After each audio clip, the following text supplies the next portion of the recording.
Hello दोस्तों, नमस्कार। स्वागत है आपका टारगेट MPSI 2023 में। दोस्तों,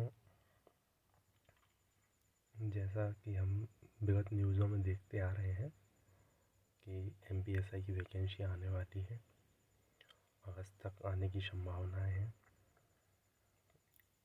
पर अभी तक उसका सिलेबस का कोई जो पैटर्न का है क्लियर नहीं हुआ है। वो हमारे नोटिफिकेशन आने के बाद ही क्लियर हुआ। लेकिन उस भरोसे बैठ के हम अपनी तैयारी को तो रोक नहीं सकते, हमें अपनी तैयारी कंटिन्यू रखनी पड़ेगी। तो अपनी तैयारी पुराने सिलेबस के ही अनुसार शुरू कर रहे हैं और लगातार कर भी रहे हैं अपनी तैयारी, क्योंकि व्यापम पैटर्न में कुछ भी चेंज करे, पर जो मुख्य सब्जेक्ट हैं जैसे मैथ हो गया, रीजनिंग हो गया, हिंदी, इंग्लिश, ये पैटर्न में रहेंगे। हाँ, हो सकता है पैटर्न में नंबर में कम ज़्यादा हो सकता है, लेवल ऊपर नीचे हो सकता है। तो लेवल में भी व्यापम बस मैथ रीजनिंग में अपना लेवल ऊपर नीचे करती है, बाकी GK GS जो है ही। तो दोस्तों, आज हम थोड़ा सा अपने सिलेबस पर डिस्कस करते हैं, उसके बाद हम अपनी तैयारी को आगे बढ़ाएंगे।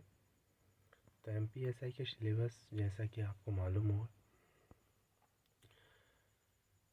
उप निरीक्षक के लिए दो तरह के पद आते हैं, एक तकनीकी, एक अतकनीकी।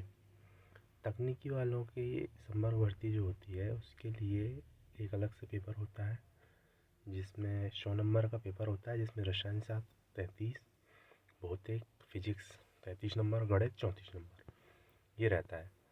और तकनीकी एवं अतकनीकी पदों हेतु दोनों के लिए सेकंड पेपर हमारे जो कंपलसरी होते हैं, जो कि 100 नंबर का होता है, जिसमें 30 नंबर की इंग्लिश और 70 नंबर की हिंदी आती है। और एक सेकंड पेपर 100 नंबर का होता है, जिसमें हमारा मैथ रीजनिंग वो हम देखेंगे।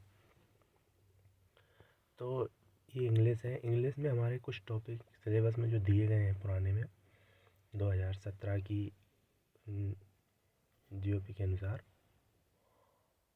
तो इसमें टेंस हैं, मॉडल हैं, मॉडल्स हैं, डिटर्मिनर्स हैं, आर्टिकल्स हैं, वॉइसेस हैं, नरेशन है, प्रपोजिशन है और क्लोज है।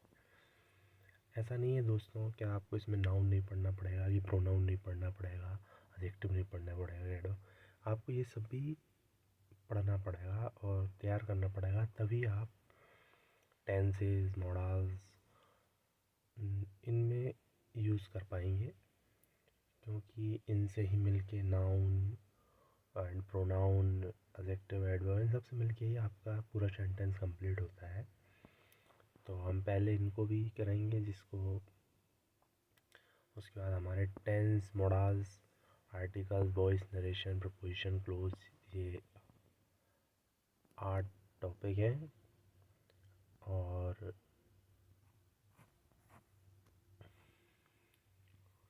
इंग्लिश 30 नंबर की दी है इसमें।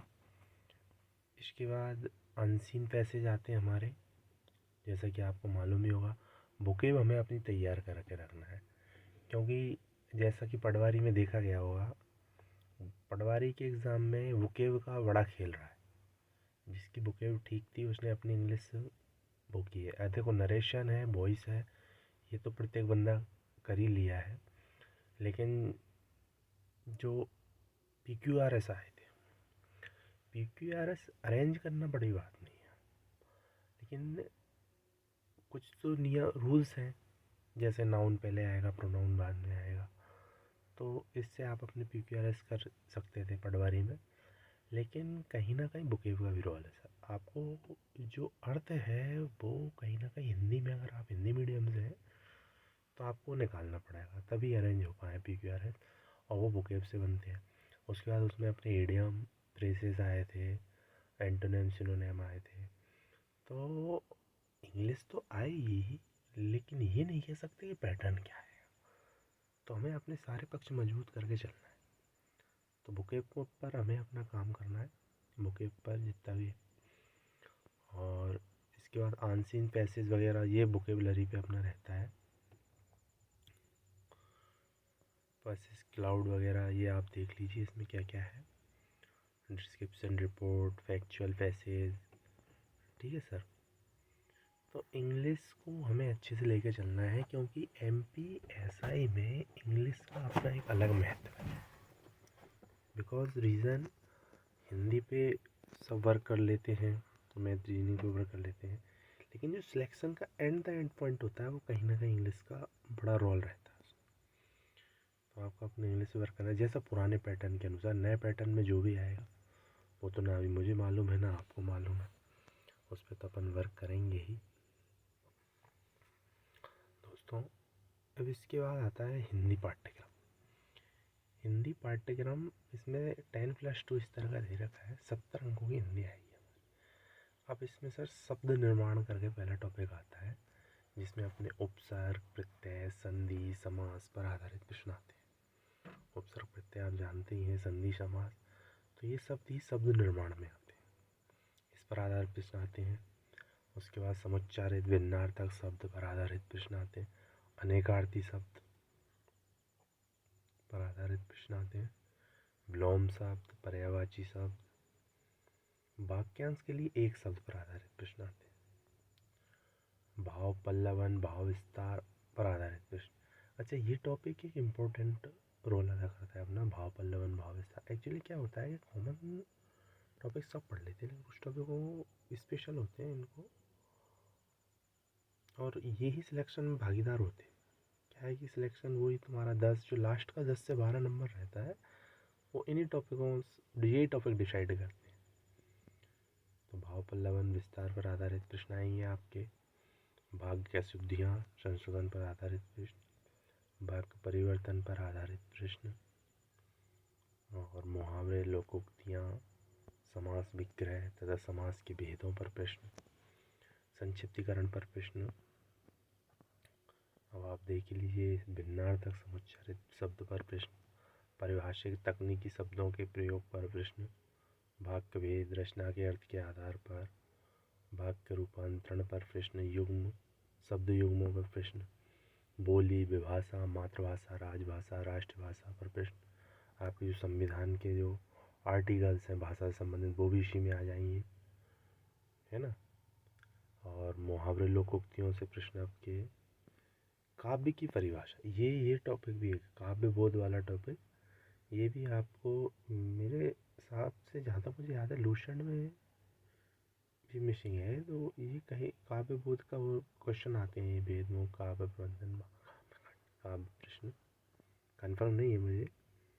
और रस परिभाषा, अंगवेद और उदाहरण पर प्रश्न आते हैं। रस, अलंकार, वक्रोक्ति, अतिशयोक्ति पर प्रश्न। अच्छा, इसमें अच्छा दे रखा है, अलंकार दिए हैं और अलंकार के टॉपिक भी दे दिए कि वक्रोक्ति, अतिशयोक्ति और अनुक्ति पर प्रश्न आएंगे। छंद दिए हैं, छंदों के टॉपिक भी दे दिए हैं, गीतिका, हरिगीतिका, उल्लाला, रोला प्रश्न। लेकिन दोस्तों अपन को सभी कंप्लीट करना है यहाँ तक, क्योंकि अपन ये नहीं कह सकते कि व्यापम अभी ये सिलेबस रखेगा या नहीं रखेगा, पैटर्न क्या चेंज होगा क्या नहीं होगा। छंद काव्य की परिभाषा, काव्य के वेद, काव्य के गुण, क्षेत्रीय बोलियाँ, चुटकुले, लोकोक्तियाँ, लोक कथाओं का परिचय, खड़ी बोली में, ये सब भी आएगा आपका। और वही गद्यांश पद्यांश तो है ही सही। ठीक है दोस्तों, इसके बाद सेकंड पेपर होता है अपना तकनीक, अपनी तकनीकी दोनों पदों के लिए होता है। ये होता है अपना जनरल नॉलेज, मैथ, रीजनिंग। अब इसमें क्या क्या आता है अपन देख लेते हैं। ये भी 100 नंबर का पेपर होता है। सामान्य ज्ञान में वस्तुनिष्ठ प्रकार के मध्य प्रदेश का अपन को पूरा पढ़ना है।